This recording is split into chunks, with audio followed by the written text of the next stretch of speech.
Sid, me too. Guys, we all love the holidays, but we had a broadcast to do. Oh, that's my B. Okay. Good morning, New Canaan High School. Good morning. I'm Emily Fox. And I'm Sydney Sibilia. Coming to you live from the NCTV studio. Today is Friday, December 16th, and a day A. We know break starts next week, but that doesn't stop us here at NCTV from getting in the holiday spirit. No, it does not. We have a ton of news to cover today, from the fun holiday traditions here at NCHS, concert recaps, and a special guest that will make an appearance next week. Ooh, how fun. But before we get into any of that, please rise for the Pledge of Allegiance. I pledge allegiance to the flag of the United States of America and to the republic for which it stands, one nation, under God, indivisible, with liberty and justice for all. Ho, ho, holiday break is right around the corner. Next Friday, the 23rd, marks the beginning of a break with a half day. Sunday the 25th is Christmas Day, and break will continue until the next week, Monday, January 2nd, the day after New Year's. We go back to school on Tuesday, January 3rd, which means you have plenty of time to spend the end of the year with your family and friends until we come back and start to prep for the dreaded midterms. We know we are not the only ones that are excited for the holiday break, so let's hear what our principal, Mr. Egan, has to say. Hey everybody, it's Mr. Egan. I just want to wish you all a Merry Christmas, Happy Hanukkah, or whatever holiday you celebrate. Please enjoy the holiday season. Also, have a great new year. Use the time to relax, rejuvenate, spend time with family and friends, and hopefully step away from school and just relax. When we come back, have goals, be ready to celebrate, and start the new year. So thank you, and I look forward to seeing you guys soon. Have a great time off. The music department has been bringing in holiday spirit these past couple of weeks with their winter concerts. Congratulations to all musicians and singers who just completed their wonderful winter shows. Last week, the NCHS Orchestra did a concert. Teacher and conductor Mr. Fix had a lot to say, and NCTV's Claire Pirelli went out and talked to him about the parody angle he and his students took on this concert. It was a parody of an orchestral concert. It's a little bit hard to describe with words, but the concert started off where I was late, allegedly, and one of our orchestra people, Toby Woods, decided to start conducting, and then I came in from the back of the auditorium and stopped him and started the concert there. And then we had a lot of things where players were playing in the wrong spots. We had Gilbert Clay when we did the Nutcracker. He had his football jersey and helmet on and did some dance, some ballet to the Nutcracker pieces. So it was a folly or a parody of the medley. On Tuesday this week, the NCHS Band had their concert, which also went extremely well. The concert was a collaboration with the Sax 8th graders, which featured a song for their upcoming Disney trip, as well as music from Harry Potter. Let's listen to some of it.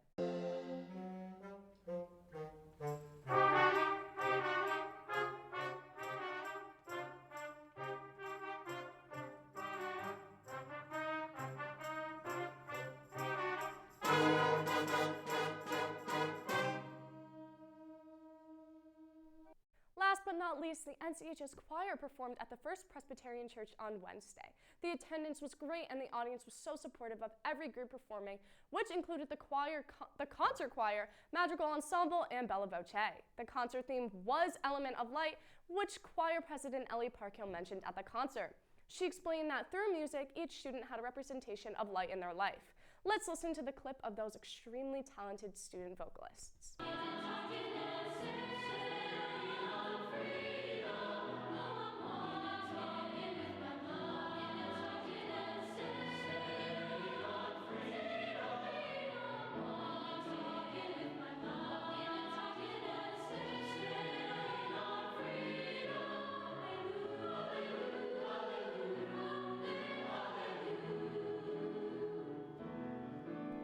Once again, congratulations to all those involved in these concerts.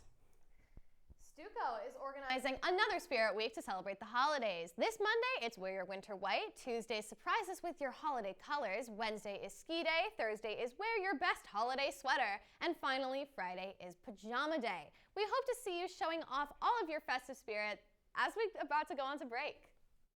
I know this isn't holiday related, but if you've been around the school, you may have seen several different color metal plates with numbers on them, tracing routes that pass by all of our classes. These are part of the NCHS RAM STEPS program, put together by our school nurses. They're meant to show you just how much you exercise just by walking around the school and to help you keep track of your steps. NCTV's Charlie Place spoke to Nurse Reed about how RAM STEPS got started and why it's so important for students to know about it. So the project was really started the school year of 15 to 16, and we wanted to do it as a health promotion idea to help staff and students get in the 10,000 steps a day, which is about a half a mile. So we developed 3 different routes, and we used these trail markers as our guidance, and then in between the trail markers there are taped arrows. So our longest route is the RAM route, which is 1,000 steps and marked by the red markers. Goes all the way through, beginning here to the end of the building, downstairs to the other end, back up, and that is 1,000 steps. Then there are 2 shorter 300-step routes. The green scenic science route that goes starting here at the stairwell, upstairs through the science corridors and then back down. And then the third, the hallowed hallway hustle, which goes through the academic wing here, also 300 steps.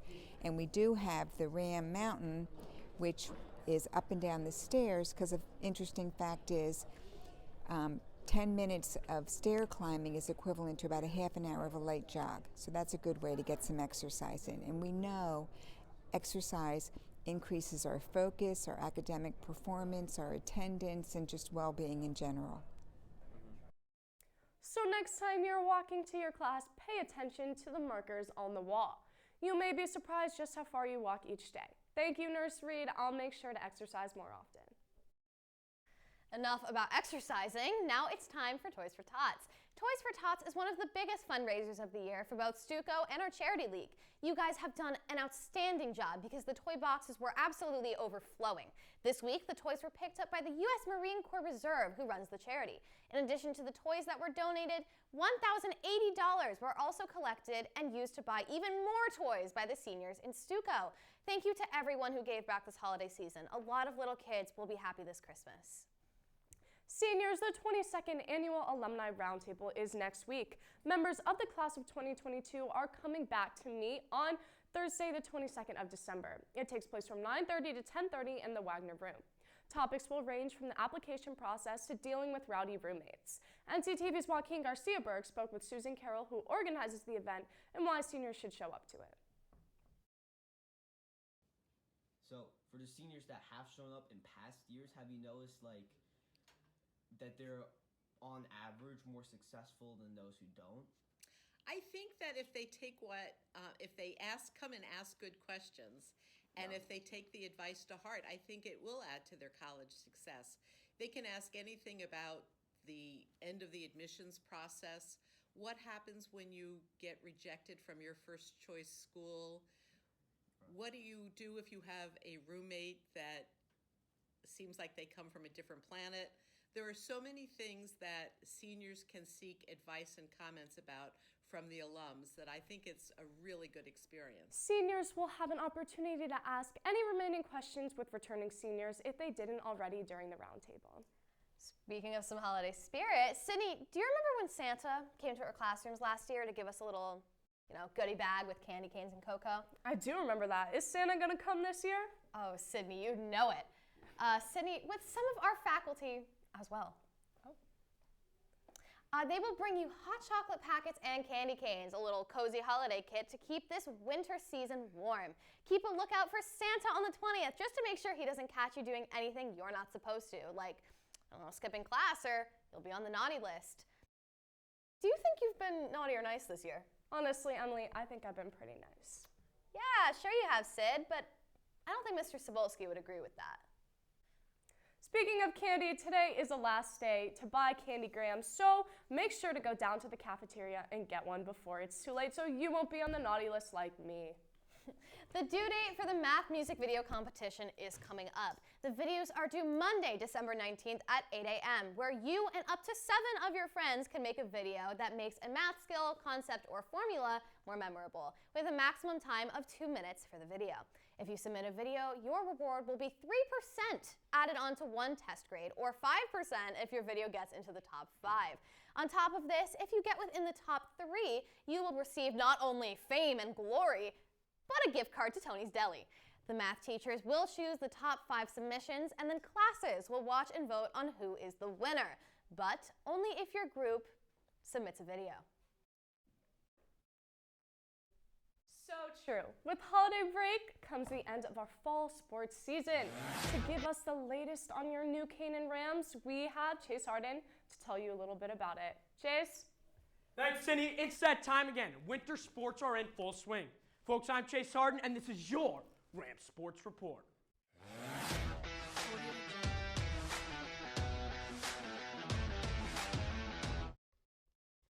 Let's start off with football. After defeating both Naugatuck and Cheshire in the States, the Rams booked themselves a spot in the state championship. The Rams traveled up to Central Connecticut to take on Maloney. The Rams arrived fired up and ready to go, looking to leave with their first state championship since 2016. Coach Lou Marinelli had his team warmed up and ready to go. With coin toss out of the way, the game was underway. After a scoreless first quarter, the Rams get on the board with a 41-yard kick from Ty Groff. Eventually, New Canaan would get the ball back and capitalize with yet another kick from Groff, this time a 24-yarder. But Maloney had enough of being held scoreless, and the Spartans' Marquise Ward just uses his sheer speed to outrun New Canaan on the kickoff return. Ward brings it 95 yards to the house, putting Maloney up 7-6. Moving on to the third, which started out slow until on 4th and 6, the Rams were set to punt, but Maloney tipped it, and from there got great field position. Kyle Valentine, the Maloney quarterback, came onto the field after the block and threw a 21-yard reception to Jaden Vasquez. Now Maloney was moving, and a couple plays later, Dante Kelly found himself in the end zone from Valentine for a 24-yard strike. Maloney goes for 2 to try and make it a 2-possession game, but the Rams defense says, no bueno, not today. The Rams came out of the huddle ready to go and wasted no time. Groff finds sophomore Alex Russi for a 30-yard play where he's brought down at the Spartans' 10. And all of a sudden, the Rams are moving. Only a couple plays later before who else than Hutch Telesco punches it in for a 1-yard score. It was now tied at 13 with 9:44 left, and the Rams defense, which we've seen all year, gets a stop, a 3-and-out. And now they get the ball back and take advantage. Chewing up the clock and trying to get as many yards as they can, they slowly work their way up the field before bringing it all the way to Spartans 2. On 4th and 2, Lou Marinelli elects to take the lead, which they do. A 19-yard attempt good from Groff, his third of the day. Now with 2:34 on the clock, the Spartans are going to get one last shot. Valentine trying to do everything he can, but he can't convert, and the Rams D says nada. With that, New Canaan, all they have to do is take a couple knees and watch the clock tick. At last, it hits 0, and the celebration begins with the Rams victorious Class L state champions. Lou Marinelli adding on to his insane resume here at the high school. We got the chance to interview Coach Marinelli about this year's squad and what the leadership was like. Here's what he had to say. So this senior class, they took ownership of what we were doing and made sure that the other players, the underclassmen, were in line with them. And they're leaving us with such a great culture. They all came together and they made this happen. So, you know, leadership is what got us to where we are. And it's mostly because of the seniors. This year, the Rams proved that they were the best. If you mess with the Rams, you get the horns, and they in fact did. Ty Groff, you kicked 3 field goals, including the game winner, a 19-yarder with 2:34 left in the game, and broke the state record with 27 career field goals, previously set in 2017 by Middletown's Michael Oresco, who had 24. Ty, not only did you help your team win a state championship with your kicking and quarterback abilities, but you also broke a state record. And for that, you are our Ram of the Week. Again, congratulations to the football team on the state championship, and go Rams. Girls basketball is in full swing after scrimmages and are ready for the season ahead of them. Their first game was last night against Joe Barlow, and they won 38-24. Team is led by Kim Palmer, who will be assisted by Chris Silvestri. They are also led by senior captains Lulu Shah, Curvado, Maddie Donaldson, Natalie Plosker, Catherine Ronsky, and Nola Kammerer, who have been working hard to make this season memorable and recover from last season's record of 7-13. The girls have another game tomorrow at 3:30 in the main gym against Weston. So good luck, girls. Boys hockey is in cruise control. Tryouts are done and games have started. The boys finished last year 15-7-3 and are looking to do that again this season. The Rams lost some of their top goal scorers and playmakers, including star goalie Bo Johnson.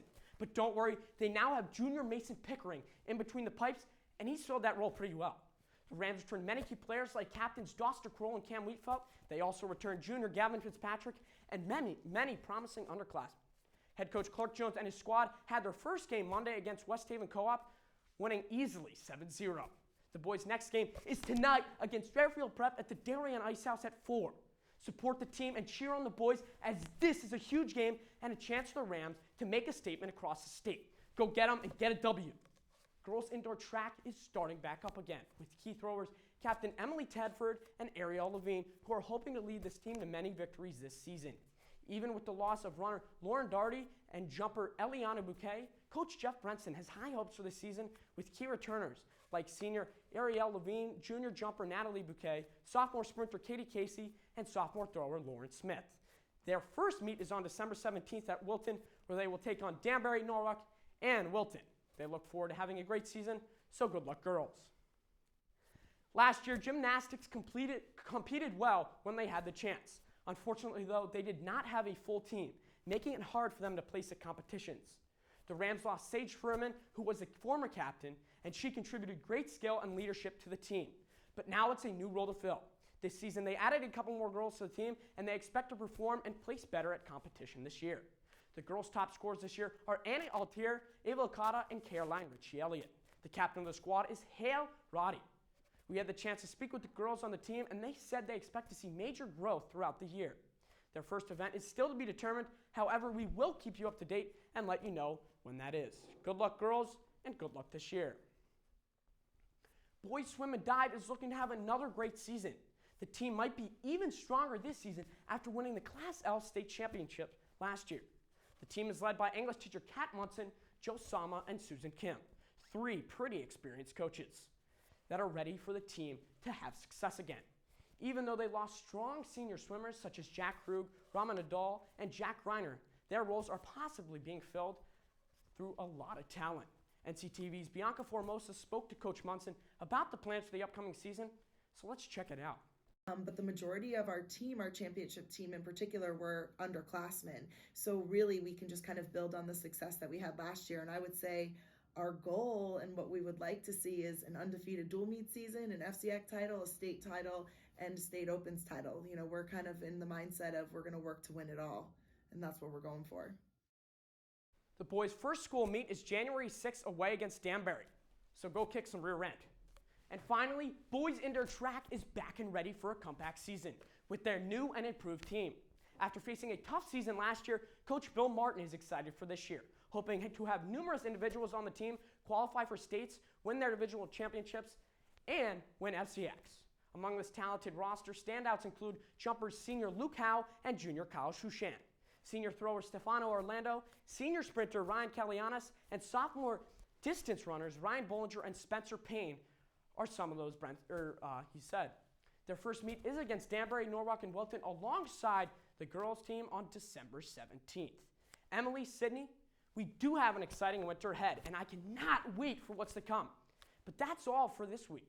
Emily, Sydney, back to you. Thank you, Chase. I certainly cannot wait for the winter sports season.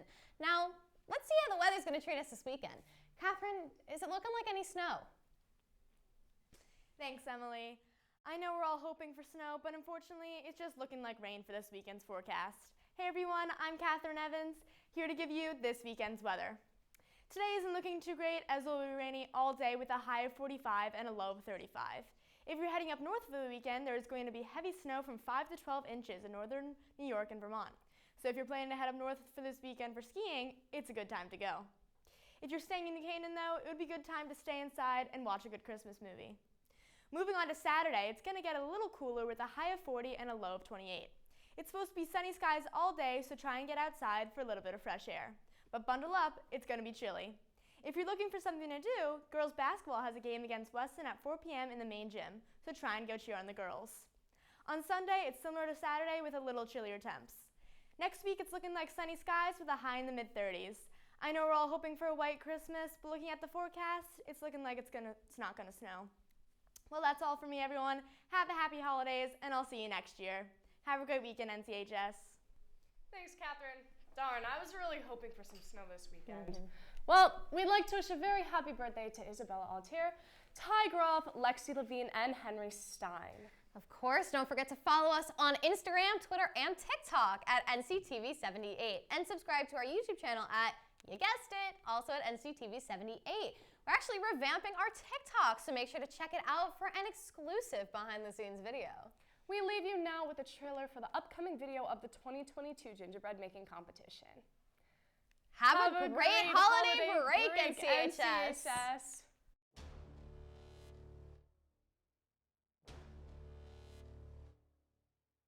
Hi everyone, I'm Andrew Mick, and I'm here hosting the first ever 2022 gingerbread making competition. I'm here with contestants Benjamin Skrilunis and Fazl Zakir Singh. Alright, so the rules are simple. Each contestant will have 10 minutes to make their gingerbread house. At 2 minutes, they will have a little bit of time to remove one piece of gingerbread from their houses. This will be called sabotage. Now remove one piece. Ben, pick your piece. No! Why not? Just take it. Oh, sure. Mine now. First this time. Can I just like push it? Yeah. You just gotta take one piece. Only two. No! Ben, you are now on. I'll be taking this wall. No! Thank you. No! Go!